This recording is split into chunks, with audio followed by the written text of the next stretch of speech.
मुगल राजवट की आर्थिक राजधानी सूरत को बदसूरत करने के बाद छत्रपति शिवाजी महाराज और उनके मावलों के बीच कमाल की खुशी मची हुई थी।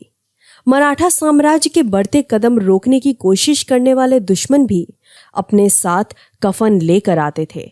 ये दक्कन कोकर सह्याद्री मराठों के दुश्मन की आखिरी मंजिल बन जाती थी। सूरत शहर की अफसोसजनक स्थिति को देखकर दिल्ली दरबार में बात छिड़ गई कि मरहट्टों का अगला निशाना क्या होगा। उन्होंने कभी सपने में भी नहीं सोचा था कि सूरत के बाद मराठे बुरहानपुर पर हमला करेंगे। बुरहानपुर से मुगल बादशाह का पुराना रिश्ता रहा है। इस शहर की सुरक्षा की जिम्मेदारी दाऊद खान पर थी, पर उस दौरान उसका मोर्चा दक्षिणी प्रांत के तरफ था। इस कारण से उनका मूर्ख बेटा अहमद खान बुरहानपुर की पहरेदारी कर रहा था। सबसे बड़ी बात यह भी थी कि उस वक्त राजपूत योद्धा जसवंत सिंह औरंगजेब का एक बागी बेटा बहादुर शाह के देखरेख के लिए बुरहानपुर में ही थे। ये वही जसवंत सिंह है जिसके हाथों औरंगजेब मरते मरते बचा था। बहादुर शाह के देखरेख के लिए जब जसवंत सिंह को पैसे की कमी हुई, तब उन्होंने अहमद खान से 5 लाख रुपए मांगे। अहमद खान ने ताव दिखाते हुए बोला कि अगर औरंगजेब की अनुमति लाओगे तो 5 लाख की जगह 20 लाख रुपए दूंगा। ये सुनकर जसवंत सिंह को अपमानित महसूस हुआ। उन्होंने अहमद खान को चेतावनी दी कि जल्द ही छत्रपति शिवाजी महाराज की फौज बुरहानपुर पर हमला करेगी। ये किस्सा इस बात को दर्शाता है कि कहीं ना कहीं छत्रपति शिवाजी महाराज की राजनीति मुगल और राजपूताना प्रांत से जुड़ी हुई थी। महाराज इतने चालाक थे कि उन्होंने औरंगजेब के सभी बागी बेटों को शरण भी दी।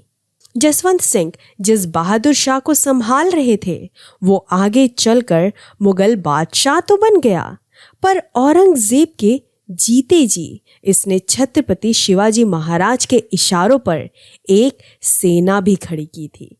मुगल दरबार में बैठा औरंगजेब भी बड़ा चालाक था। उसे भी इस बात की भनक लगी कि उसका बेटा उसके ही दुश्मन से मिला हुआ है। खास बात यह भी थी कि औरंगजेब ने समय देखकर बहादुर शाह की योजना पर पानी भी फेर दिया, पर औरंगजेब ये नहीं जानता था कि उसके साम्राज्य के कितने लोग मराठों से मिले हुए हैं। खैर, अब बुरहानपुर पर आते हैं। सूरत मुहिम के वक्त खुद महाराज नेतृत्व कर रहे थे।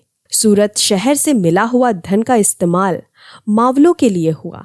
फिर महाराज ने उन पैसों से मराठी नेवी को मजबूत किया, बहुत सारे जहाज बनवाए, किले का निर्माण और पुनर्निर्माण भी हुआ।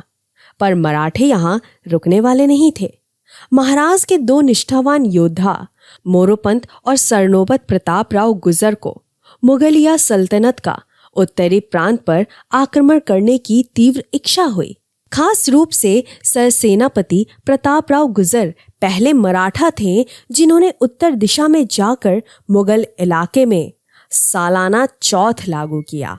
महाराजा ने मोरोपंत को 20,000 और प्रताप राव को 10,000 की फौज देकर उत्तर की ओर रवाना किया।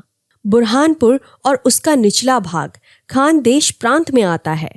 महाराज को खबर मिली थी कि खानदेश से उन्हें बहुत सारा धन मिलने की संभावना है, इसलिए मोरोपंत और प्रताप राव जहां भी निकलते वो इलाका मुगल से आजाद करवाकर मराठा साम्राज्य से जोड़ने लगे।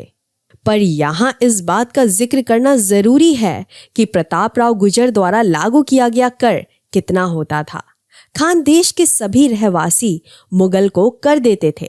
प्रतापराव गुजर जहां भी जाते वहां के मुख्य को बुलाकर इस प्रथा को बंद करने की विनती करने लगे। प्रतापराव उन्हें यकीन दिलाते थे कि उन्हें इतना सारा कर मुगल को देने की जरूरत नहीं, उनके नगर पर अब छत्रपति का सुशासन चलेगा।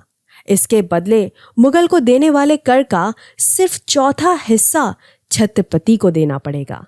जिन नगरवासियों को ये सौदा अच्छा लगा, उन्होंने छत्रपति की रियासत मंजूर कर ली। पर मानसिक गुलामी में जी रहे लोग मुगल शासन चाहते थे। इससे निपटने के लिए प्रतापराव गुजर उन नगर से ज्यादा धन निकालने लगे। अब यहाँ एक मजेदार किस्सा है। बुरहानपुर के नजदीक पड़ने वाले नगर में रहने वाले लोगों के मन में प्रतापराव के प्रति डर बैठ गया। वे नहीं चाहते थे कि मराठे उनके नगर में आकर हमला करें। इसी बात को देखते हुए उन्होंने नारी का वेश धारण करना शुरू किया, क्योंकि दुश्मन पक्ष के स्त्रियों को हाथ न लगाने की नसीहत छत्रपति शिवाजी महाराज ने सेना को दी थी। इतिहासकार मानते हैं कि प्रतापराव गुर्जर ने करीब करीब 1 करोड़ रुपए जमा कर लिए थे। सरसेनापति प्रतापराव गुर्जर ने इतना दायरा पार कर लिया था कि आज के मध्य प्रदेश में स्थित बुरहानपुर शहर उनके नजरों के सामने ही था। बुरहानपुर मुगल बादशाह के लिए दूसरी दिल्ली थी। अब बस प्रतापराव बुरहानपुर पर हमला करने ही वाले थे कि उन्हें जसवंत सिंह से एक खत आया। जसवंत सिंह ने प्रतापराव से गुजारिश करते हुए कहा कि वे इस शहर को छोड़ दे। इस किस्से को लेकर इतिहासकारों के लिए सबसे बड़ा प्रश्न चिन्ह था कि आखिर क्यों प्रतापराव ने जसवंत सिंह की बात मान ली। जसवंत सिंह को कैसे पता था कि बुरहानपुर पर मराठे हमला करने वाले हैं? क्या अहमद खान ने जसवंत सिंह को 5 लाख रुपए दे दिए थे? इससे भी बड़ा सवाल ये भी है कि मुगल सल्तनत में मरहट्ठों का आक्रमण औरंगजेब सिर्फ देख रहा था। ऐसे बहुत सारे सवालों के जवाब पाने के लिए हमारे channel Maratha empire the history TV देखते रहिए। मराठा साम्राज्य से जुड़े किस्से और कहानियां लेकर मैं शिविका हमेशा आती रहूंगी।